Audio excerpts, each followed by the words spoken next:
नमस्कार। हालनामा के लिए मैं कौशिक। हालनामा में हाल की बात यह है कि सरकार को नींद से जगाने का प्रयास बक्सर के लोगों का विफल हुआ।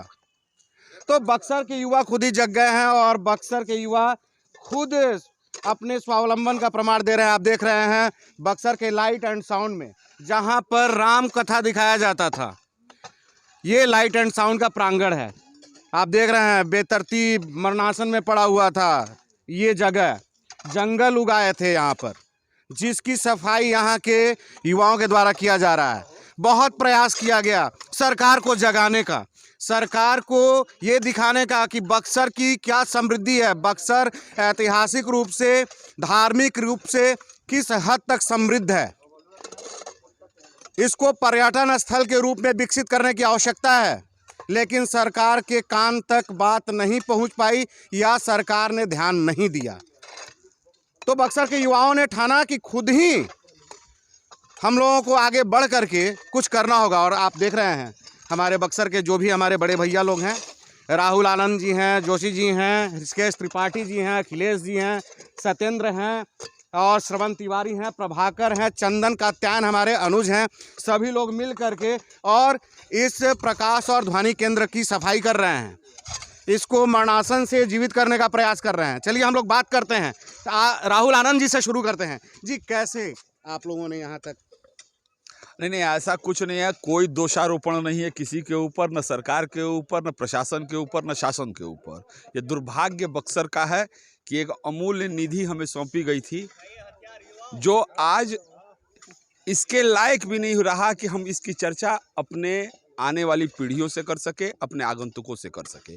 तो हम लोगों ने सोचा कि हमारे बस में ये तो नहीं है कि हम इस बंद पड़े ध्वनि प्रकाश केंद्र को फिर से शुरू कर सके, लेकिन हमारे बस में इतना ज़रूर है कि हम इसकी साफ़ सफाई करके इसको इस योग्य बना सके कि एक स्टडी सर्कल के तौर पर ही, एक बैठक के तौर पर ही हम युवा इसका प्रयोग कर सके। अब मैं खैर युवा की श्रेणी में नहीं रहा, मैं भूतपूर्व युवा हो चुका हूँ। बावजूद इसके आपने अपना प्रारंभ युवा से किया था, तो मैंने इस बात को कहा। मैंने बड़े भैया की भी बात कही जी बिल्कुल बिल्कुल बिल्कुल बिल्कुल, बड़े भैया की बात भी कही थी। मैं फिर आपसे मिलता हूँ, मैं अखिलेश जी से पूछता हूँ। अखिलेश जी, इस केंद्र के बारे में कुछ आप बताएंगे लोगों को? देखिए, ये जैसा कि अभी बड़े भैया ने कहा, बक्सर का दुर्भाग्य है। एक ऐसी अमूल्य निधि जिसको बक्सर के लोगों को जीवंत रखना था, आज ये किसी न किसी रसातल में है। मैं धन्यवाद देना चाहूँगा उस सोच की, मैं उसका एक अंग रहा हूँ। पर ये सोच, जहाँ तक ऋषिकेश भैया हैं, सत्येंद्र भैया हैं, राहुल भैया हैं, चंदन है, प्रभाकर है, ऐसे ऐसे युवाओं की एक सोच रही। और उनकी सोच ये है कि अगर हम गंगा के सामने इतने सुंदर रमणीय वातावरण में एक ओपन थिएटर के रूप में या इस तरह के छोटे मोटे कार्यक्रम, सरकार कार्यक्रम चलाती है, 400-500 लोगों को बैठाने के लिए एक जगह व्यवस्था कराती है, उसका शुल्क लेती है। यहाँ एक सुंदर व्यवस्था बनी हुई है, सामने एक मंच लगा दिया जाए तो अभी इस व्यवस्था में बैठकर आप एक सुंदर वातावरण और एक सुंदर माहौल देख सकते हैं। तो इस तरह इसको जीवंत करने का प्रयास है। और एक कहीं ना कहीं बक्सर के समस्त उन युवाओं को जो अपने अगल बगल, बक्सर चूँकि एक ऐतिहासिक और धार्मिक स्थल भी रही है, इसकी एक पौराणिक महत्ता है। सबसे हंसी की बात है, भाजपा की सरकार है, रामायण सर्किट में हम नहीं हैं। मैं नहीं चाहता, राजनीतिक बातें मैं करना भी नहीं चाहता, लेकिन मेरा कहना है कि हम रामायण के केंद्र में हैं। राम की शिक्षा स्थली को इसे कहते हैं बक्सर को, और ऐसी जगह में राम के ही चित्रांकन को दिखाए जाने वाला स्थल आज किसी न किसी तरह जीर्ण शीर्ण अवस्था में पड़ा हुआ है। हम कम से कम उसको जीवंत तो नहीं कर सकते हैं, लेकिन एक नए तरीके से विकसित जरूर कर सकते हैं, जो बक्सर का भविष्य गढ़े, एक नया बक्सर रखे और इन युवाओं के माध्यम से ही इस बक्सर के समस्त युवाओं को ये संदेश दे कि आप बक्सर को चाहें तो सुंदर बना सकते हैं। जी, धन्यवाद है आप लोगों के प्रयास के लिए। मैं चलता हूँ, प्रभाकर मिश्रा से बात करता हूँ।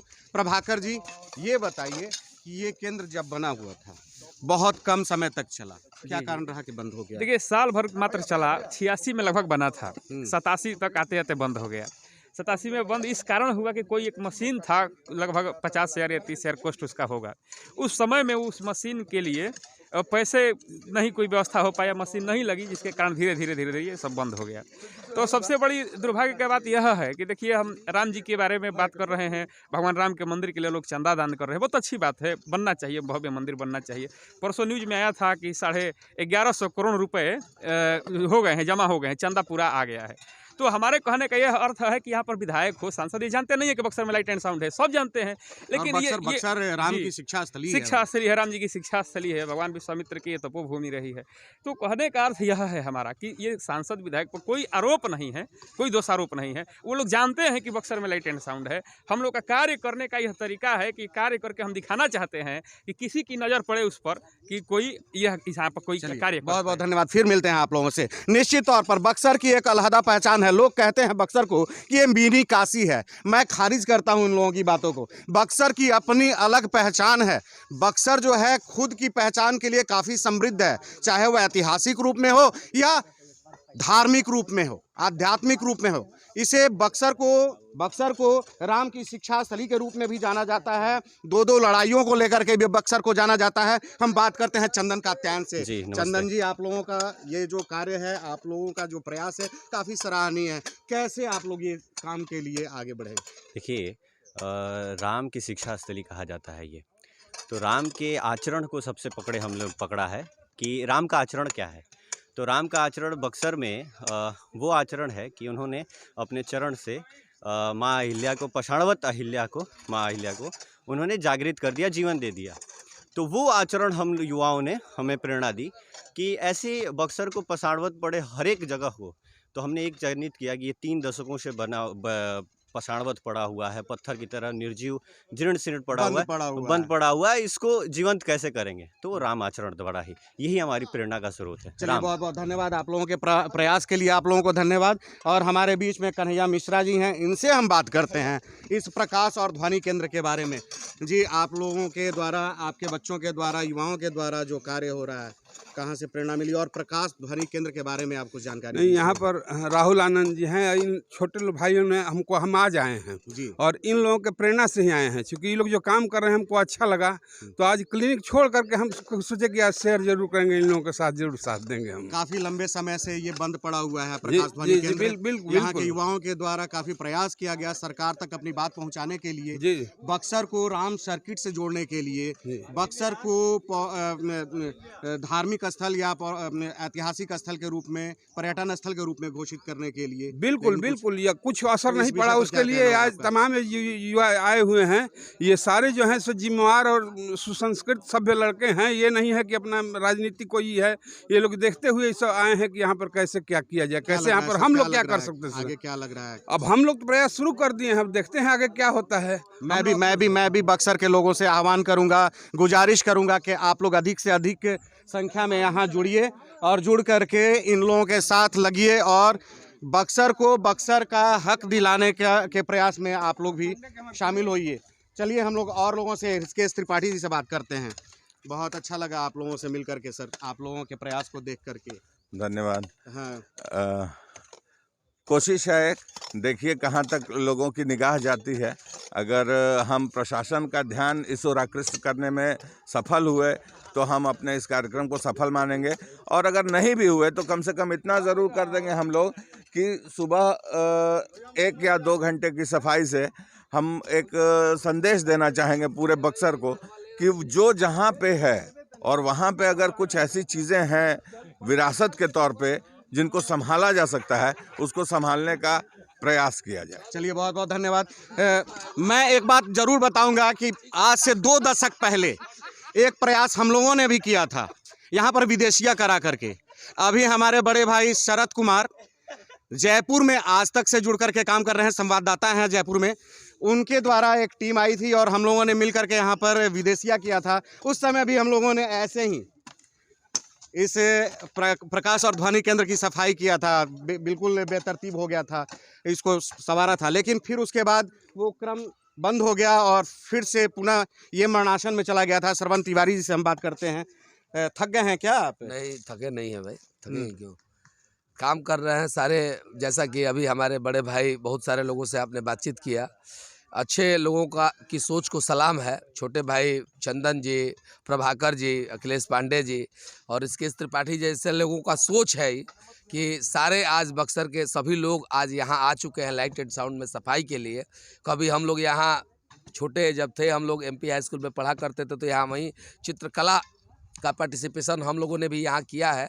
आज ऐसी स्थिति देख के हम लोग को भी खराब लग रहा है, बुरा लग रहा है कि प्रशासन कहीं ना कहीं सोया पड़ा है और इसको जहाँ लोग 100 कुर्सी और 200 कुर्सी लगा के 2 लाख और 5 लाख लगा के टेंट लगाता है, और इस व्यवस्था में जैसा हमारे बड़े भाई राहुल आनंद जी ने भी बताया कि यहाँ शिक्षा की व्यवस्था कम से कम हम लोग लाइट एंड साउंड को तो शुरू नहीं करा सकते हैं, लेकिन बक्सर के उन आने वाले पीढ़ियों को बता सकते हैं कि राम की जन्मभूमि की कथा यहाँ होती थी। और जितने भी क्लासेस है, जितने कोचिंग संस्थान हैं, उन लोगों से भी मैं आह्वान करूँगा कि अच्छा जगह है, अच्छी गंगा घाट का यह सोच है, जहाँ कहा जाता है कि राम की शिक्षा स्थली रही है, तो सही में राम की शिक्षा स्थली रही है। और मैं चाहूँगा कि इस लाइट एंड साउंड से कोचिंग संस्थान या शिक्षण संस्थान यहाँ आए, पार्टिसिपेशन लोगों का कराए। जी जी, मिल करके काम करें। तो मैं भी उम्मीद करता हूं कि लोग जगेंगे, लोग आकर के शामिल होंगे इस मुहिम में, और फिर से ये प्रकाश ध्वनि केंद्र जो है वो अपने सही रूप में आ जाएगा। चलिए हम बात करते हैं, काफ़ी दूर हमारे भैया जाकर के बैठ गए हैं, राहुल आनंद जी, उनसे हम आखिर में बात करते हैं। जी, आखिर में आप क्या कहना चाहेंगे सर? आखिर में मैं कहना चाहूँगा, आपके कैमरामैन से मैं कहूँगा एक बार इस रास्ते को दिखाएं लोगों को, ये रास्ता देखें। बिल्कुल। और इस रास्ते के बाद मैं आपके हालनामा को ये बताना चाहूँगा कि हालनामा कभी कुछ ऐसा था कि कभी इन्हीं सीढ़ियों से चढ़ के लोग बिहार की सरकार का इकबाल आया था और इस ध्वनि प्रकाश केंद्र का फीता काटा गया था, और बक्सर के लोगों को सौगात सौंपी गई थी कि पूरे हिंदुस्तान का तीसरा और बिहार का अकेला ध्वनि प्रकाश केंद्र बक्सर को दिया जा रहा है। और आज आप इस रास्ते की टूटी हुई सीढ़ियों को देखते हैं तो ये दिखाता है कि बक्सर के लोगों का भविष्य किस तरीके से तोड़ दिया गया है। शर्म आती है हम लोगों को। हमने देखा है इस स्थान पर बैठ करके उस कार्यक्रम को, जब वहाँ से बक्सर से शुरू होता था अयोध्या के बाद बक्सर, और जब लंका दहन का कार्यक्रम दिखाया जाता था, उस कोने पे आप देख रहे हैं वो गुंबदों की तरह दिखाई दे रहा है, वो लंका हुआ करता था। और ध्वनि और प्रकाश के समायोजन से जो समा बंधता था लंका दहन का, ये सामने आप देख रहे हैं, ये अयोध्या, ये सामने अयोध्या है। और आप इन चीजों को देखिए किस तरीके से बर्बाद किया गया है एक अमूल्य निधि को। मतलब छोटा सा फॉल्ट हुआ था, कहा जाता है कि छोटा सा। मैं बताता हूं आपको कि 1985 में ये इसका प्रारंभ हुआ, 1 करोड़ 20 लाख रुपए के बजट से इसको शुरू किया गया, और 1986 में शायद शुरू हुआ था, और 1987 में 1 साल के अंदर ये बंद हो गया। कारण क्या था? एक मशीन जिसका खर्चा उस समय 30,000 रुपए आता था। तकनीकी उसमें खराबी हो तकनीकी कमी थी। और मुझे बहुत अच्छे से याद है कि चर्चाओं के बीच हम लोगों ने सुना था कि उसी समय यहाँ का सूचना प्रसारण मंत्रालय से दूरदर्शन का केंद्र लगाया गया था, और उसके तकनीकी लोग टेक्नीशियंस आकर के इसको भी सुधारने की बात कहे थे, और 30,000 रुपया का इंडेंट गया था। 30,000 की मांग हुई थी मात्र बिहार सरकार के पर्यटन विभाग से। और तात्कालिक उस समय के जो चेयरमैन एमडी थे, मैं उनका नाम नहीं ले रहा हूं, आप पता करिएगा, जो भी चेयरमैन एमडी थे, उन्होंने कहा कि वहां से जब जो 1 रुपया की वसूली नहीं आ पा रही है, सिर्फ इसलिए कि यहां से पैसे नहीं कलेक्ट हो पा रहे थे, आपने इसको बढ़ा करके पैसे कैसे कलेक्ट करें इसके बारे में विचार नहीं किया, आपने इसको बंद कर दिया।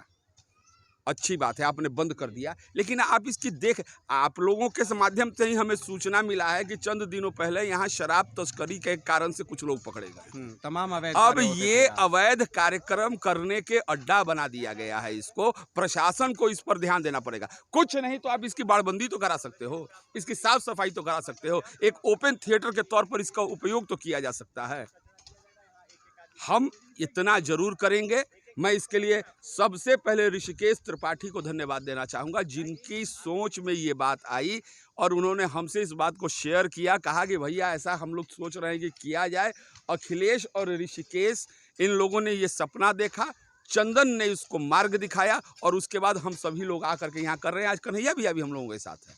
कल और लोग भी आकर के जुड़ेंगे और हम निश्चित आपको इस बात का, अभी आप कह रहे थे कि यहाँ विदेशिया का कार्यक्रम हुआ था, उस वक्त हम लोगों ने भी साफ सफाई की थी। यहाँ कबीरा खड़ा बाजार में भी हुआ था, आपको याद होगा अगर कौशिक जी। और हम लोगों ने परिकल्पना किया था परिकल्पना किया था कि ओपन एयर थिएटर होगा बनेगा बिल्कुल। और उस कल्पना को मैं आज तक जीता हूँ और मैं आपको तय बता रहा हूँ, मेरी क्षमता इतनी नहीं है लेकिन इतनी जरूर है कि हर रविवार को सुबह 1 से 1.5 घंटे हम यहाँ इकट्ठे होंगे और इसकी साफ सफाई करेंगे और अक्षुण्ण रखेंगे इस कार्यक्रम को। चलिए ये बहुत कार्यक्रम धन्यवाद, हमेशा चलता बहुत बहुत रहेगा। धन्यवाद आप लोगों को। और मैं चाहूँगा, बक्सर के लोगों से आग्रह करूँगा, मैं आह्वान करूँगा कि आप सभी लोग इस मुहिम में शामिल होइए।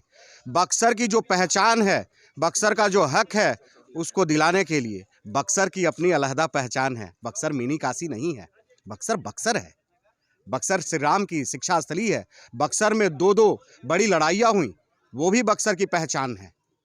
तो बक्सर की अपनी अलग पहचान है, उसको कायम करने के लिए, उस पहचान को, उस हक को दिलाने के लिए सब लोग आगे बढ़िए। इन्हीं बातों के साथ अब तक ले बस यही तक, फिर मिलते हैं नए मुद्दे, नए सरोकारों के साथ। तब तक हालनामा देखते रहिए। अच्छा लगे तो सब्सक्राइब कीजिए, लाइक कीजिए, अपना सुझाव देना नहीं भूलिए। नमस्कार।